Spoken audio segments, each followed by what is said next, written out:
from the whole journal family, mainly coming obviously and published within cardiovascular research that I have an opportunity to lead, but also within European Heart Journal, and emphasize that papers submitted to European Heart Journal can be very easily transferred to cardiovascular research, as we have three common editors between the two journals that then continue handling the paper once the paper is transmitted. So it facilitates and speeds up the process, as they can use all of the experience that they gained regarding the paper from the European Heart Journal handling.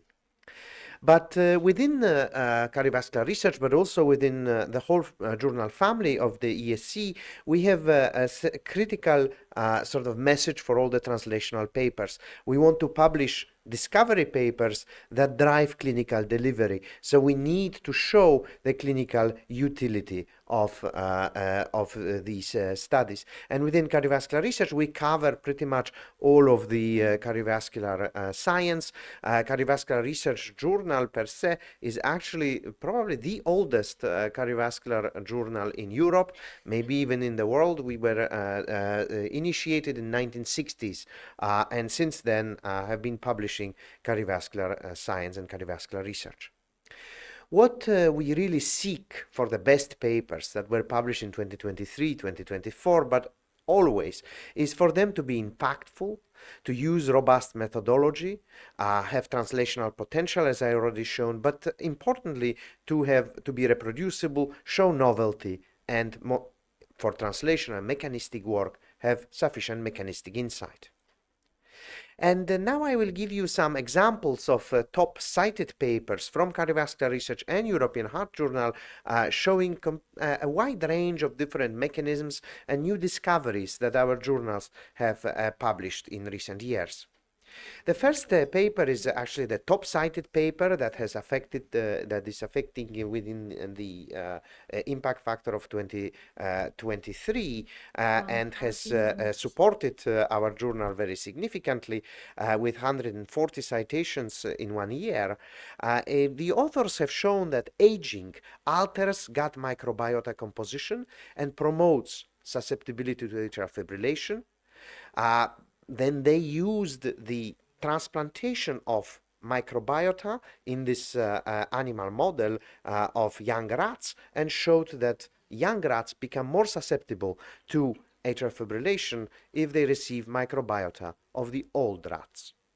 Finally, they show increased microbial-derived lipopolysaccharide promoting atrial fibrillation with aging, and this lipopolysaccharide is isolated from the microbiota itself. But they do not finish there, and I want to emphasize that our journal family in discovery papers is always seeking at least two different models to be explored. This can be two different models using animal models, but preferentially we want some human-related and truly translational models. So they showed that the aged microbiota transplantation induces gut barrier dysfunction, so they try to understand the mechanism, as I already mentioned, that this LPS that has promoted atrial fibrillation actually works through inducing NLRP3 inflammasome, so they really get to the bottom of molecular events linking microbiota to atrial fibrillation, and then finally show that actually the glucose can modify microbiota and NLRP3 activity, promoting atrial fibrillation through this mechanism.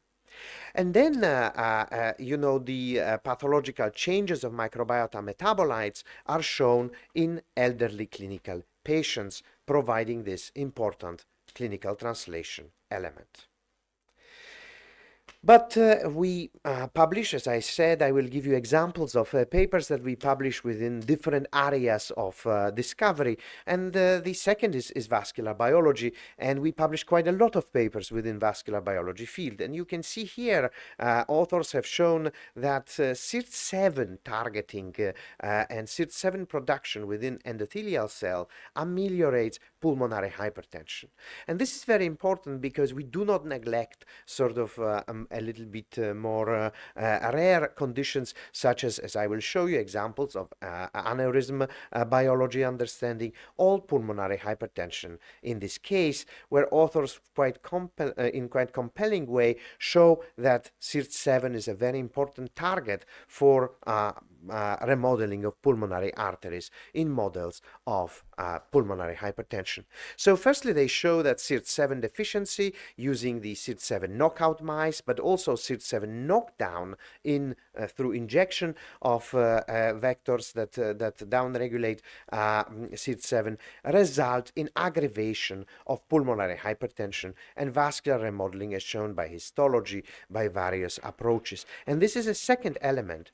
What we always try to look for in the papers is not only that more than one model is used, but more than one technique is used to demonstrate the same discovery and finding.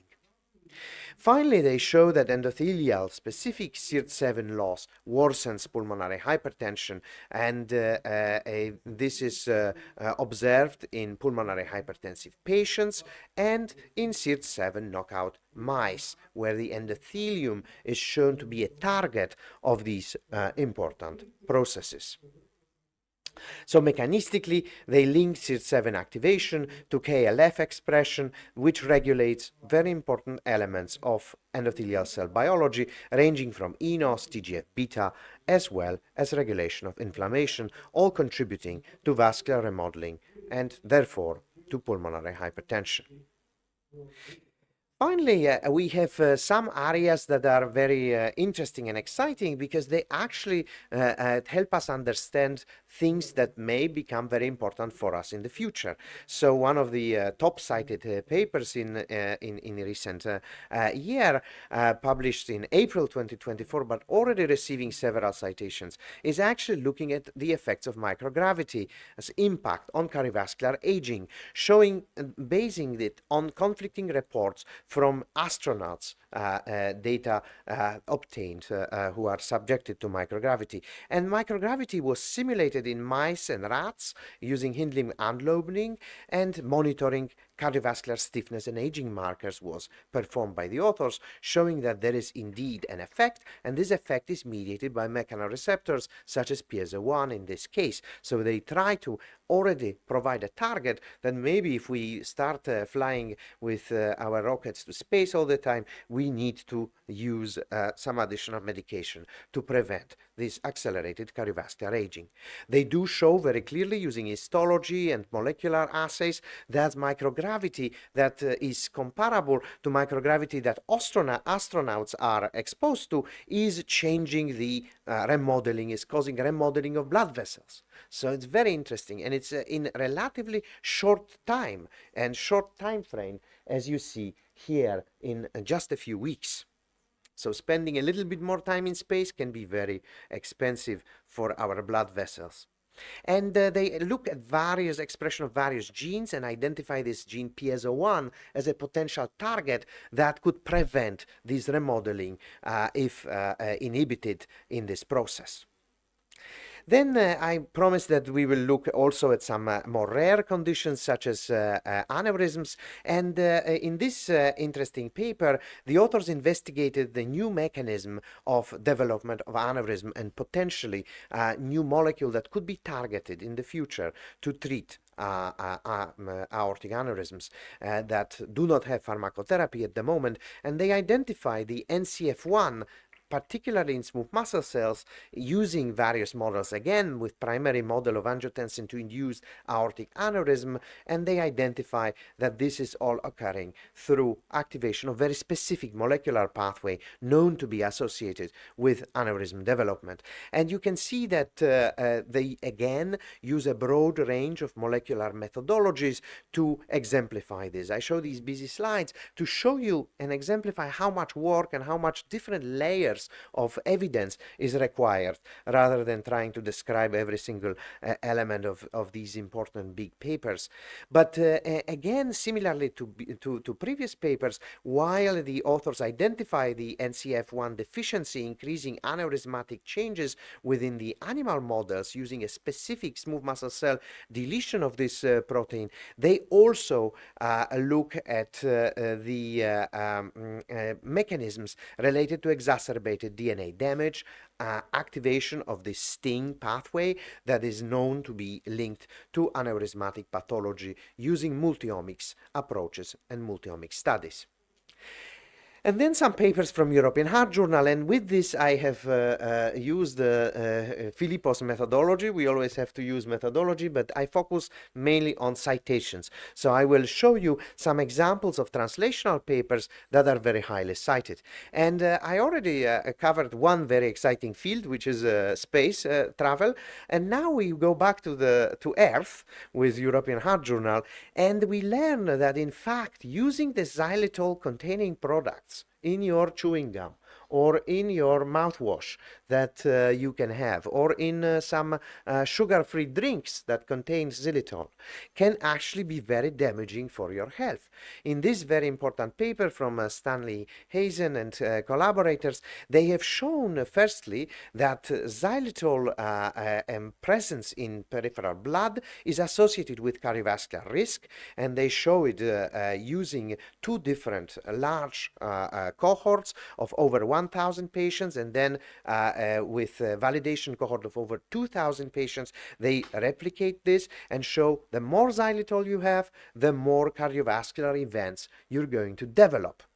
But then they actually perform some very interesting experiments in patients. They show that if a patient ingests xylitol sweetened drink, so you know we have plenty of those in our stores, we have increases of plasma xylitol comparable to the levels that are inducing the MACE occurrence. And then they start to ask the question, how is this happening? So they expose platelets to xylitol, and they find that actually platelet activation and platelet aggregation is increased in after exposure of platelets to xylitol. And then they do this in patients who were consuming xylitol here in this panel, where you can see that indeed the aggregation in response to ADP, in response to TRAP6, so various different stimuli for platelets, are all exacerbated after xylitol consumption. So simply let's drink mineral water,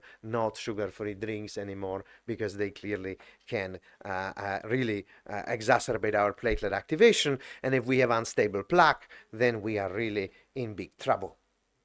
And then, of course, in European Heart Journal, vascular biology is also in a culprit. And this is an interesting development of the story, first described from our colleagues from Harvard, Phil Swirsky and others, who have described that trained immunity is important in monocytes to promote atherosclerosis after myocardial infarction occurrence. And in this highly cited paper, the team from China has clearly shown that this is mediated by a molecule called SYK. And this is an important finding which I will relate to in the end, because it can provide a novel target for therapies in the future. But firstly, they show that actually bone marrow derived cells obtained from myocardial infarction mice, injected into the control mice, will accelerate development of atherosclerosis, and this acceleration is mediated by these circulating cells. Then they show that increased expression of this protein SYK, in monocytes specifically, is observed in mice after MI, but also in humans after myocardial infarction. And this is associated with changes in monocyte subpopulations. And this is an important molecule because it is known to promote inflammation, oxidative stress in blood vessels, activate endothelial dysfunction, promote plaque formation and atherosclerosis, and is linked to vascular inflammation. And we actually have SYK inhibitors that are already registered, and several new molecules are under investigation. Therefore, this paper has true translational relevance, and probably that's why it remains highly cited. And then in the end, I actually, when looking at highly cited papers, I identified that one of my own papers is actually top cited paper within European Heart Journal. In this paper, we actually used UK Biobank population to look translationally at the links between blood pressure and cognitive dysfunction, taking into account the magnetic resonance brain imaging, trying to understand, can we identify areas in the brain that mediate the effect on blood pressure on cognitive impairment. So we started by identifying a large number of different brain structures that are associated with genetically instrumented blood pressure indices, systolic, diastolic, and pulse pressure. And so we start working with large numbers of different areas of the brain, which would be quite difficult to really implement and understand practically. But when we start looking at the association of these parameters with cognitive function, we are slowly narrowing down these. And from several hundred, we go down to 242 associated brain MRI parameters that are linked to systolic blood pressure, but at the same time are negatively correlated with cognitive dysfunction. We move down, looking further, and this narrows down our associations to only 9 MRI parameters that are actually causally linked using a genetic approach of Mendelian randomization, and we are able to really narrow down to 9 parameters that then can be reproduced in another validation cohort that was prospectively analyzed.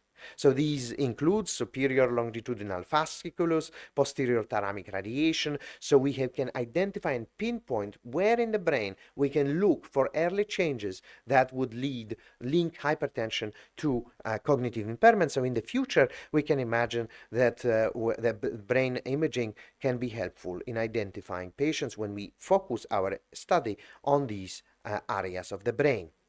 Also, these kind of translational approaches give insight to potential important clinical and mechanistic aspects, because the brain areas that were identified are actually key in memory, emotions, and problem solving. So we can expect that hypertensive patients will develop problems with these executive functions of the brain. And very last 3 slides are about general philosophy that we work on within the ESC Publications Committee and within the journal family, but also for the ESC Congress that I, from this place, would like to invite all of you to participate next year as a chair of ESC Congress Committee. And we do put as our target to bring more Chinese researchers, not only as poster and original presentation presenters, but also as faculty. And I hope we will succeed in this. But part of our mission is actually to promote open science. And open science is more than just open access. We always think open science is open access. No, open science is aiming to give great transparency to research. And anyone, whether researcher community or public, should be able to access scientific knowledge in a meaningful and trustworthy way. Using open science increases trust in science, because we have really big problems in public not trusting science, increase reproducibility, increase impact and speed of discovery, and ensure inclusiveness and diversity of science. And we have gone through a very long journey on the open science. In Galileo's time, he used anagrams, and anagrams to communicate scientific knowledge, and anagrams were created in order to stop other people from understanding what is being said. So this was an anagram that he wrote, and the aim was that only very few people will be able to understand, because science needs to be limited. People should not know the truth.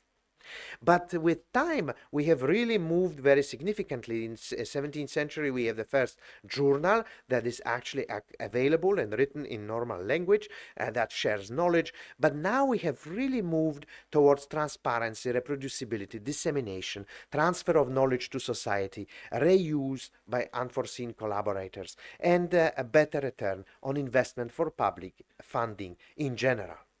So I hope I have shown you that our journals are devoted and very invested in publishing discovery, ranging from the European Heart Journal, our top journal, to all the journal family. And our main discovery journal, Cardiovascular Research, invites all the great discoveries to be published there, because we believe that this is the best journal, not only the oldest journal in the world. Thank you very much for this.